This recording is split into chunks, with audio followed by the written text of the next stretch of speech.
suppose our kitchen pantry is a weird place to share a morning devotion, but I think it's a very practical place. Our kitchen team uses this space to store supplies for what they do when they pack up meals to share with people who are transient or homeless. They also use this as a place to prepare what they call freezer meals, where they make this menu of different meals for different size families, put it together, put it in the freezer, and it is available on campus for people who have needs. They put little stickers on the outside edges that tell you what it is, how many people it'll feed, and how to warm it up or heat it over. It's a beautiful thing to be able to hand somebody a meal when life is hard, because it's a very tangible, practical way to say, hey, you're loved and you're not alone.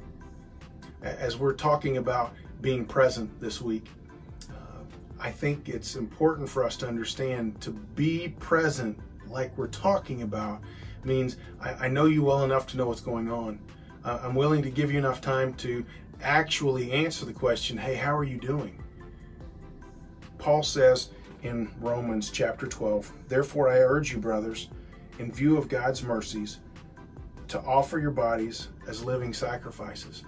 In other words, when we recognize this gift that we've been given, mercy, on behalf of Jesus Christ, the only response that's appropriate is to give him all of who we are. Paul goes on and he talks about how we're supposed to renew our mind and change our thinking. He also says in verse 9 that love must be sincere, because this is the thing that pushes us toward people. It's love. Love must be sincere. Hate what is evil and cling to what is good. Listen to this. Be devoted to one another in brotherly love. It's not about just doing some good deeds. It's not just occasionally showing up in the life of somebody else. This is devotion and brotherly love. Devotion says, this is a priority to me. It's not an afterthought. It's not this thing that I've been guilted into doing as a part of my church. This is me paying attention to the people that I cross their path and being willing to express the love that I've received from Jesus to these folks. It says, never be lacking in zeal, but keep your spiritual fervor serving the Lord. You see, by serving other people, by loving people well, we're serving the Lord. Be joyful in hope, patient in affliction, faithful in prayer. Share with God's people who are in need. Practice hospitality.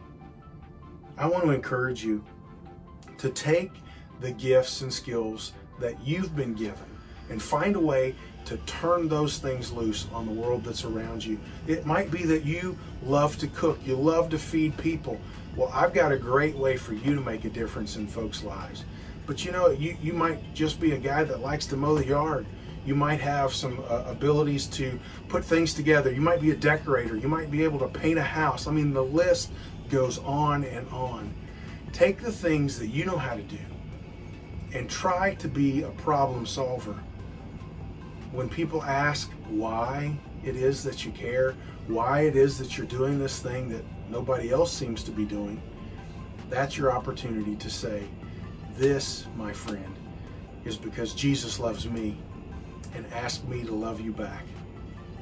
Go be a difference maker. Be with the people that you're around.